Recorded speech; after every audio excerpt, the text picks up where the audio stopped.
my memory is increasingly fallible, but I think I remember that in the John Edwards case, the story about his affair broke before anybody figured out that he was using campaign funds to pay her off. But to take what you said, you would say that simply the affair should not be considered newsworthy. Let's look at it from the point of view of the paramour. Gary, I've forgotten the John Edwards woman's name, so we'll go back to Gary Hart. Gary Hart's partner in the affair was a woman named Donna Rice, who was a model from Miami. Nobody knew her name at the time the story broke, the Miami Herald story ran. She was definitely not a public figure in any way. She wasn't running for office, but she had an affair with Gary Hart. They were photographed on a sailboat in Florida called the Monkey Business. And she didn't sue either. By the way, she went on from that affair to become an anti-pornography crusader. Sort of a moral majority religious right crusader against pornography. Well, what if she sued the Miami Herald for publication of private facts they published? What's the private fact here? They haven't disclosed who she is. Let's assume that they named her, that they dug up her name somehow, maybe from the tipster, and said she's Donna Rice, a model from Florida. So there's not a question about whether her name is a private fact. The private fact is that she spent the night last night with Senator Gary Hart, a married man. And that's the same privacy calculation that we made before with regard to Hart. Is the disclosure that she did that highly offensive to a reasonable person? Same calculus there. I think the answer should be yes. We seem to agree. Then is that fact newsworthy? She's not running for president. Okay?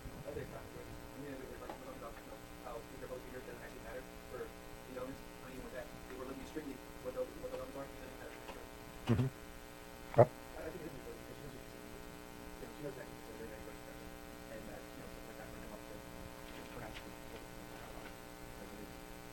she's assuming the risk, you're saying, of publicity about her private life, and that eradicates her right to privacy?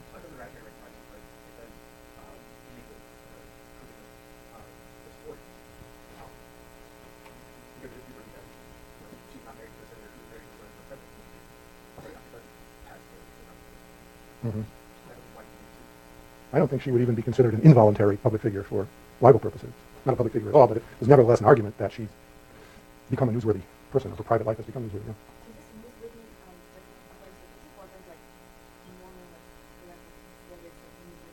Okay, well, let's get into what the court says you're supposed to do in determining whether something is newsworthy.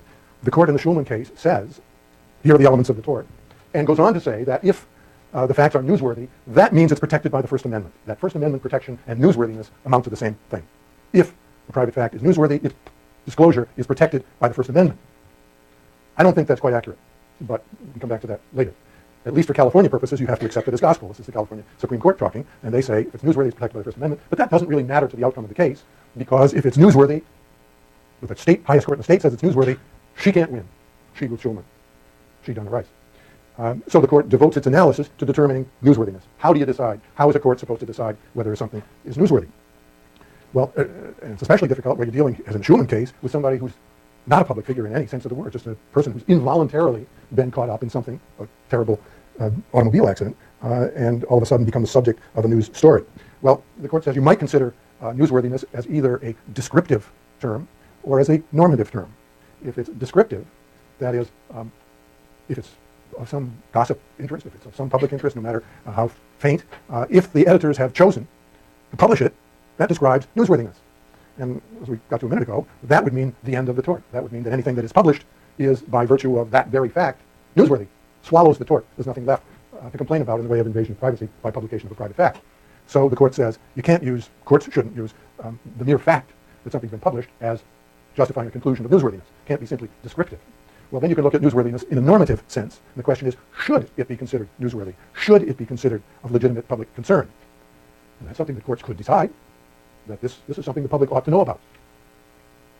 But the California Supreme Court says we shouldn't go there either, because that puts the courts in the position of being censors, determiners of what is of legitimate public concern, of valuing the news value of a particular story. And that's not something that courts ought to do. Courts ought to defer to editors in deciding whether something is newsworthy. That deference can't be absolute. Then you're saying whatever's published is newsworthy. So what the court comes up with is an analysis that says we, the courts, will defer to the judgment of editors about the general newsworthiness of a story. Is this a subject that is of legitimate public concern that this story is about? And the court says yes, with regard to Schulman's accident, there was this terrible accident, this dramatic medevac evacuation, the challenges facing the EMT personnel and trying to get her out of the wreck and into the helicopter and save her life and so on. All of that is of legitimate public interest. So we defer, the court is in effect saying, to the judgment of the editors that this general subject is newsworthy. Step one. Step two, then look at the particular private facts that are disclosed and decide whether those private facts are relevant to the general newsworthiness of the story. If, in the court's terms, there's a logical nexus between the private facts and the general newsworthiness of the story.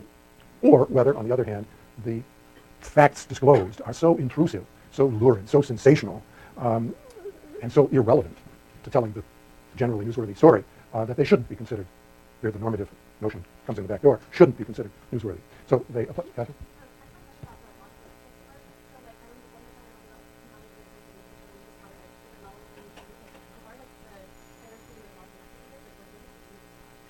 Well, they have to persuade the judge, through argument, persuade the judge that there is a logical nexus there, so that the judge makes the determination as a matter of law that there's a logical nexus between the private fact and the general newsworthiness of the story, and throws the case out, so that it never goes to the jury.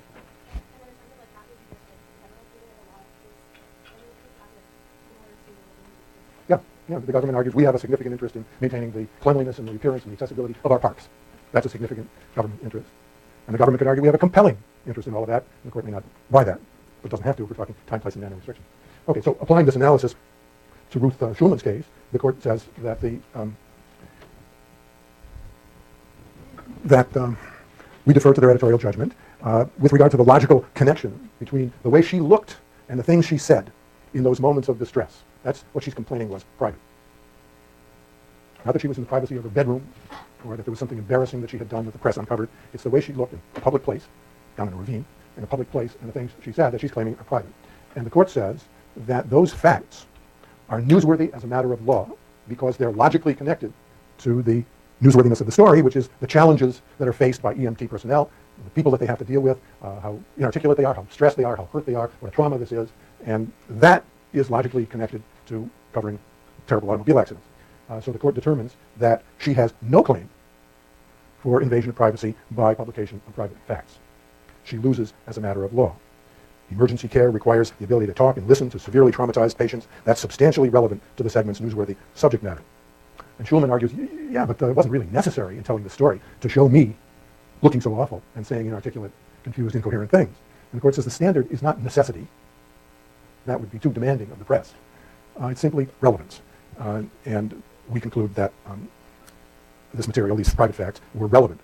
Nor can we say that the broadcast material was so lurid and sensational in emotional tone, or so intensely personal in content, as to make its intrusiveness disproportionate to its relevance. That's the second step.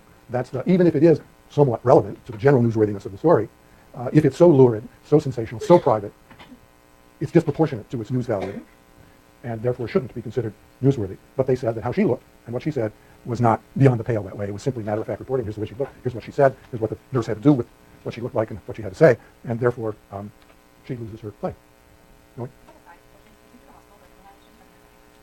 Did she sue the hospital? Not that I know of. For doing what? Yeah, I guess if you say that the nurse, she was employed by somebody, I don't know whether she was employed by the hospital. Her employer might be liable. To the extent she's liable, her employer would be liable. Yeah, possible. I don't think she did, too.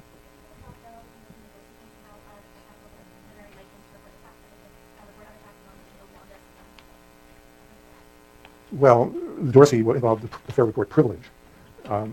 You could have a fair report privilege would apply in a privacy case if what they were reporting was what happened in a government proceeding, judicial, legislative, or other government proceeding. That's what's covered by the privilege. And the privilege would apply in a privacy case. But what proceeding were they reporting here? None. There wasn't any proceeding. It was just the scene of an accident. So keep the facts of Schulman in mind, because we'll return to those facts with regard to the claim of intrusion, the news gathering tort as opposed to the publication tort. But let's stick for the nonce with publication and look at what happened in Cynthia Moreno's case against the Hanford Sentinel. This was a Cal undergraduate who back in MySpace days wrote an essay about her hometown of Coalinga, which she called an ode to Coalinga, and posted it in her online journal on MySpace.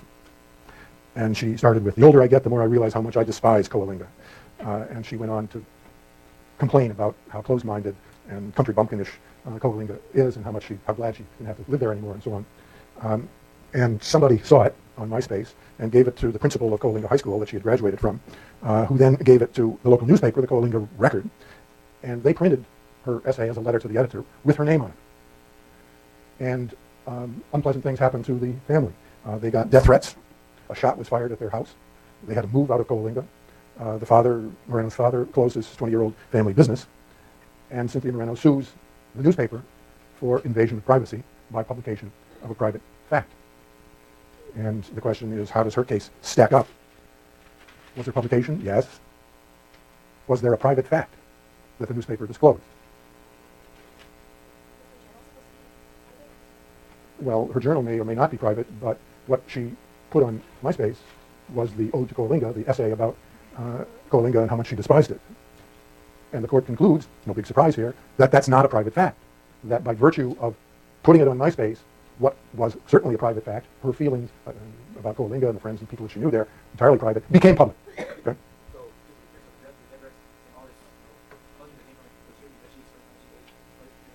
Yeah, apparently people were offended by her trashing of their fair city. I mean, it seems like an extreme reaction.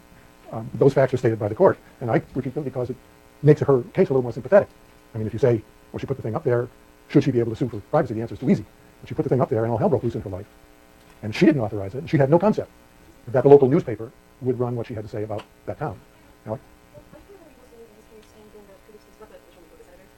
How, if the last two criteria of, if they're contingent upon one another, they're newsworthy insofar as they are offensive to the national concern, like how can they be separately satisfied? Because the content itself, you couldn't really say that it's offensive to this invective, against a place of human life, and the affair in that case isn't inherently offensive to the average person, perhaps. So it's like the context. Yeah, well, I agree that there'd be some overlap between offensiveness and newsworthiness, and they're not neatly compartmentalized concepts. But if it's newsworthy, that's the end of the story. If it's highly offensive material, you still have to go on and decide whether it's newsworthy. And there'll be somewhat different calculus there, at least the California Supreme Court thinks so, that you have to go through this two-step analysis to determine newsworthiness. You don't have to do that with regard to highly offensiveness. Yeah. What if she sued for copyright infringement? Oh, dear me. Let's see. She claims that the newspaper has infringed her copyright in the essay. My publishing. They published the whole thing. It's not a fair use. The way I make fair use of various materials that are copyrighted, like the clips from the Larry Flint movie, that's copyrighted material. But my use of it for academic purposes, I only use a portion of it, and it's not for commercial purposes. I'm not competing with the movie company. So I make fair use. But if you use the whole thing, it's probably not going to be fair use. And they didn't use it for academic purposes, educational purposes at all. They put it in their newspaper. That's a good question. She might have a claim for copyright infringement. I don't know why you're thinking Jerry Falwell, because Falwell made the claim, Flint made the claim against Falwell for duplicating the ad and sending it all over the country. What's that, Al? But she didn't send the letter to the editor. Yeah. Yeah. Also matters is MySpace.